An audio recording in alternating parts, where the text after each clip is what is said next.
ನಮಸ್ಕಾರ ವೀಕ್ಷಕರೇ, ಮಾರ್ನಿಂಗ್ ಸಮಾಚಾರಕ್ಕೆ ಸ್ವಾಗತ. ನಾನು ಸುರಭಿ. ರಾಜ್ಯ ಕಾಂಗ್ರೆಸ್ ನಾಯಕರಿಗೆ ಹೈಕಮಾಂಡ್ ಖಡಕ್ ಎಚ್ಚರಿಕೆ ಕೊಟ್ಟಿರುವಂತದ್ದು.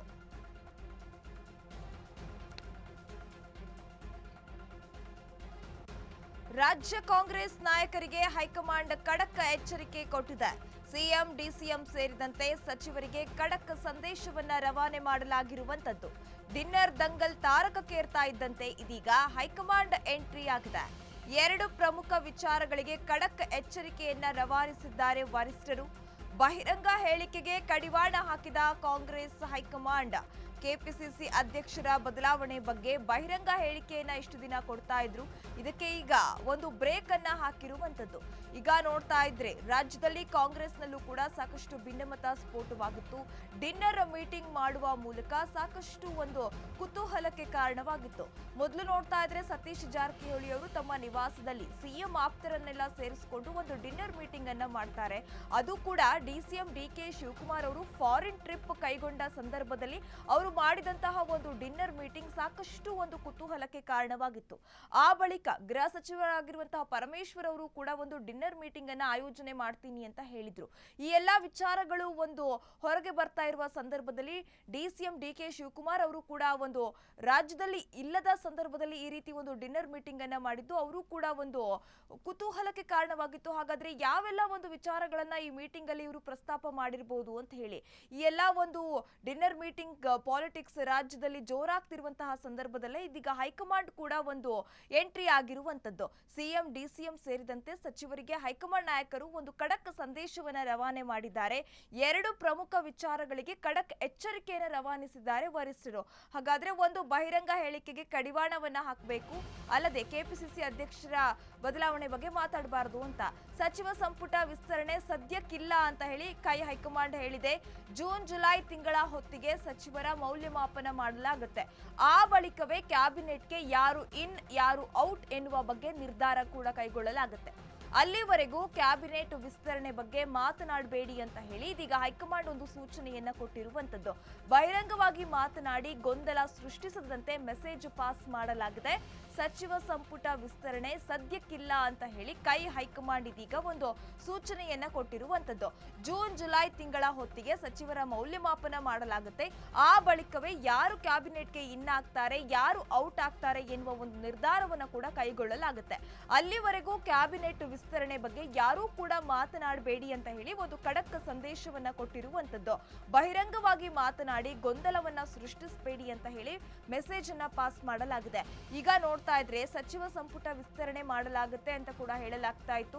ಈಗಾಗಲೇ ಬಿ ನಾಗೇಂದ್ರ ಅವರಿಗೂ ಕೂಡ ಇಲ್ಲಿ ಒಂದು ಸಚಿವ ಸಂಪುಟದಲ್ಲಿ ಸ್ಥಾನ ಕೊಡಲಾಗುತ್ತೆ ಎನ್ನುವ ವಿಚಾರಗಳು ಕೂಡ ಗೊತ್ತಾಗ್ತಾ ಇತ್ತು. ಈ ಎಲ್ಲಾ ವಿಚಾರಗಳು ಗೊತ್ತಾಗ್ತಾ ಇರುವ ಹೊತ್ತಲ್ಲೇ ಸಾಕಷ್ಟು ನಾಯಕರುಗಳು ಕೂಡ ನಮಗೂ ಒಂದು ಒಳ್ಳೆಯ ಸ್ಥಾನವನ್ನ ಕೊಡಬೇಕು ಅಂತ ಹೇಳಿ ಅವರು ಹೇಳಿಕೆಯನ್ನ ಕೊಡ್ತಾ ಇದ್ರು. ಜನವರಿ 13ರಂದು ರಾಜ್ಯಕ್ಕೆ ರಣದೀಪ್ ಸಿಂಗ್ ಸುರ್ಜೇವಾಲಾ ಎಂಟ್ರಿ ಆಗಲಿದೆ. ದಿನವಿಡೀ ಸರಣಿ ಸಭೆಗಳನ್ನು ನಡೆಸಲಿದ್ದಾರೆ ರಾಜ್ಯ ಉಸ್ತುವಾರಿಯಾಗಿರುವಂತಹ ರಣದೀಪ್ ಅವರು. ಅಂದು ಸಂಜೆ ಖಾಸಗಿ ಹೋಟೆಲ್ನಲ್ಲಿ ಕಾಂಗ್ರೆಸ್ ಶಾಸಕಾಂಗ ಸಭೆಯನ್ನು ಕೂಡ ನಡೆಸಲಾಗುತ್ತೆ. ಹಿರಿಯ ನಾಯಕರ ಜೊತೆಗೆ ಪ್ರತ್ಯೇಕ ಮಾತುಕತೆ ಮಾಡುವ ಸಾಧ್ಯತೆ ಕೂಡ ಇದೆ ಅಂತ ಹೇಳಲಾಗ್ತಿದೆ. ಸರಣಿ ಸಭೆಗಳಲ್ಲಿ ವರಿಷ್ಠರ ಸಂದೇಶ ತಲುಪಿಸಲಿರೋ ಸುರ್ಜೇವಾಲಾ ಹಿರಿಯ ನಾಯಕರು, ಸಚಿವರು, ಶಾಸಕರಿಗೆ ಸಂದೇಶದ ಜೊತೆ ಎಚ್ಚರಿಕೆಯನ್ನ ಕೂಡ ಕೊಡಲಾಗಿರುವಂತದ್ದು. ಜನವರಿ 13ರಂದು ರಾಜ್ಯಕ್ಕೆ ರಣದೀಪ್ ಸಿಂಗ್ ಸುರ್ಜೇವಾಲಾ ಅವರ ಎಂಟ್ರಿ ಆಗ್ತಾ ಇರುವಂತದ್ದು. ದಿನವಿಡೀ ಅವತ್ತು ಸರಣಿ ಸಭೆಗಳನ್ನ ನಡೆಸಲಿದ್ದಾರೆ ರಾಜ್ಯ ಉಸ್ತುವಾರಿ. ಅವತ್ತೇ ಸಂಜೆ ಖಾಸಗಿ ಹೋಟೆಲ್ನಲ್ಲಿ ಕಾಂಗ್ರೆಸ್ ಶಾಸಕಾಂಗ ಸಭೆಯನ್ನ ಕೂಡ ಮಾಡಲಾಗುತ್ತೆ. ಹಿರಿಯ ನಾಯಕರ ಜೊತೆ ಪ್ರತ್ಯೇಕ ಮಾತುಕತೆ ಮಾಡುವ ಸಾಧ್ಯತೆ ಇದೆ. ಇದರ ಕುರಿತು ಹೆಚ್ಚಿನ ಅಪ್ಡೇಟ್ಸ್ ಕೊಡಲು ನಮ್ಮ ಪ್ರತಿನಿಧಿ ಹನುಮಂತ್ ದೂರವಾಣಿ ಸಂಪರ್ಕದಲ್ಲಿದ್ದಾರೆ.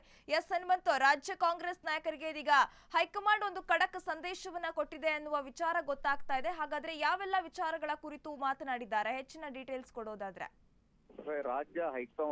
ರಾಜ್ಯ ಕಾಂಗ್ರೆಸ್ ನಾಯಕರಿಗೆ ಬಹಳ ಖಡಕ್ ಸಂದೇಶವನ್ನ ಹೈಕಮಾಂಡ್ ರವಾನೆ ಮಾಡಿದೆ ಅನ್ನುವಂತ ಮಾಹಿತಿಗಳು ಈಗ ಲಭ್ಯ ಆಗ್ತಾ ಇರುವಂತದ್ದು. ಪ್ರಮುಖವಾಗಿ ಏನು ಕಳೆದ ಒಂದು 15 ದಿನಗಳಿಂದನೂ ಕೂಡ ರಾಜ್ಯ ರಾಜಕಾರಣದಲ್ಲಿ ಸರ್ಕಾರದ ಮಟ್ಟಿಗೆ ಡಿನ್ನರ್ ಪಾಲಿಟಿಕ್ಸ್ ಸಾಕಷ್ಟು ಗೊಂದಲಗಳು ಮತ್ತು ಸದ್ದನ್ನ ಮಾಡಲಾಗಿತ್ತು. ಮತ್ತೆ ಇದು ಹೈಕಮಾಂಡ್ ನಾಯಕರಿಗೂ ಗಮನಕ್ಕೆ ಬರ್ತಿದ್ದಂಗೆನೆ ಹೈಕಮಾಂಡ್ ನಾಯಕರು ಕೂಡ ಅಲರ್ಟ್ ಆಗಿರುವಂತದ್ದು. ಅಲರ್ಟ್ ಆಗಿ ಪ್ರಮುಖವಾಗಿ ಒಂದು ಮೊದಲನೇದಾಗಿ ಬಹಿರಂಗ ಹೇಳಿಕೆಗಳನ್ನ ಕೊಡಬಾರದು ಅನ್ನೋಂತ ವಿಚಾರವನ್ನ ಮುಂದಿಟ್ಟು ಒಂದು ಸೂಚನೆ ಕೊಡುವಂತ ಕೆಲಸವನ್ನು ಕೂಡ ಹೈಕಮಾಂಡ್ ಮಾಡಿದೆ. ಅದರಲ್ಲೂ ಕೂಡ ಸಚಿವ ಸಂಪುಟ ವಿಸ್ತರಣೆ ಮತ್ತು ಹಾಗೂ ಕೆಪಿಸಿಸಿ ಅಧ್ಯಕ್ಷರ ಬದಲಾವಣೆ ವಿಚಾರ ಏನಿದೆ ಅದನ್ನ ಹೈಕಮಾಂಡ್ ತೀರ್ಮಾನ ಮಾಡುತ್ತೆ. ನೀವು ನಿಮ್ಮ ಕೆಲಸಗಳನ್ನ ಮಾಡ್ಕೊಂಡು ಹೋಗಿ ಅನ್ನೋಂತ ಸೂಚನೆ ಅದ್ರ ಕೊಡೋದ್ರ ಜೊತೆಗೆ ಜೂನ್ ಜುಲೈ ತಿಂಗಳಲ್ಲಿ ಸಚಿವರ ಮೌಲ್ಯಮಾಪನ ಆಗತ್ತೆ. ಆ ಸಚಿವರ ಮೌಲ್ಯಮಾಪನ ಆದ ಮೇಲೆ ಅವರ ಕಾರ್ಯವೈಖರಿಯನ್ನ ನೋಡಿದ ನಂತರದಲ್ಲಿ ಯಾವ ಸಚಿವರನ್ನ ಸಚಿವ ಸಂಪುಟದಲ್ಲಿ ಇಟ್ಕೊಳ್ಬೇಕು, ಯಾರನ್ನ ಕೈ ಬಿಡಬೇಕು ಅನ್ನುವಂತ ತೀರ್ಮಾನನೂ ಕೂಡ ಆ ಸಂದರ್ಭದಲ್ಲಿ ಮಾಡ್ಲಾಗತ್ತೆ. ಈ ಹೊತ್ತಿಗೆ ಸರ್ಕಾರಕ್ಕೂ ಕೂಡ 2 ವರ್ಷ ಪೂರೈಕೆ ಮಾಡ್ದಂಗಾಗತ್ತೆ, ಸಚಿವರಿಗೂ ಕೂಡ 2 ವರ್ಷ ಅವಕಾಶ ಕೊಟ್ಟಂಗಾಗತ್ತೆ. ಹಾಗಾಗಿ ಅಲ್ಲಿಯವರೆಗೂ ಕೂಡ ಯಾರು ಬಹಿರಂಗವಾಗಿ ಈ ರೀತಿಯ ಹೇಳಿಕೆಗಳನ್ನ ಕೊಡಬಾರ್ದು ಅನ್ನುವಂಥದ್ದು ಒಂದು ಕಡೆಗೆ ಆದ್ರೆ, ಮತ್ತೊಂದು ಕಡೆಗೆ ಆದ್ರೆ ಕೆಪಿಸಿಸಿ ಅಧ್ಯಕ್ಷ ಬದಲಾವಣೆ ವಿಚಾರವೂ ಕೂಡ ಅನೇಕ ರೀತಿಯ ಗೊಂದಲಗಳು ಮತ್ತು ಚರ್ಚೆಗಳಿಗೆ ನಾಂದಿ ಆಗಿರುವಂತ ಕಾರಣಕ್ಕಾಗಿ ಈ ಬಹಿರಂಗ ಚರ್ಚೆಗೂ ಕೂಡ ನೀವು ಬ್ರೇಕ್ ಅನ್ನ ಹಾಕ್ಬೇಕು. ಆದ್ರೆ ಸರ್ಕಾರದ ಮಟ್ಟಿಗೆ ಇದು ಬಹಿರಂಗವಾಗಿ ಹೇಳುವುದರಿಂದ ಸರ್ಕಾರ ಮತ್ತು ಪಕ್ಷಕ್ಕೂ ಕೂಡ ಒಂದಷ್ಟು ಧಕ್ಕೆ ಆಗುವಂತ ಲಕ್ಷಣಗಳು ಕಾಣಿಸ್ತಾ ಇರೋದ್ರಿಂದ ಇದೆಲ್ಲ ಬಹಿರಂಗ ಹೇಳಿಕೆಗಳನ್ನ ಕೊಡಬಾರ್ದು ಅನ್ನೋಂತ ಒಂದಷ್ಟು ಖಡಕ್ ಎಚ್ಚರಿಕೆಯನ್ನ ಕೊಟ್ಟಿರುವಂತದ್ದು. ಇದೇ ಸಂದೇಶಗಳನ್ನ ಹೊತ್ಕೊಂಡು ಜನವರಿ 13ರಂದು ನಡೀತಾ ಇರುವಂತಹ ಶಾಸಕಾಂಗ ಪಕ್ಷದ ಸಭೆಗೂ ಕೂಡ ಸುರ್ಜೇವಾಲಾ ಅವರು ಬರ್ತಾರೆ. ಅವತ್ತು ನಡೆಯುವಂತ ಸರಣಿ ಸಭೆಗಳಲ್ಲೂ ಕೂಡ ರಾಜ್ಯದ ಕಾಂಗ್ರೆಸ್ ನಾಯಕರಿಗೆ ಖಡಕ್ ಸಂದೇಶವನ್ನ ಕೊಡುವಂತ ಕೆಲಸವನ್ನ ಸುರ್ಜೇವಾಲಾ ಅವರು ಮಾಡುವಂತ ಸಾಧ್ಯತೆಗಳಿದಾವೆ. ಓಕೆ, ಥ್ಯಾಂಕ್ ಯು ಹನುಮಂತ್ ದುರ್ಗತ್ ತಮ್ಮೆಲ್ಲ ಡೀಟೇಲ್ಸ್ಗೆ.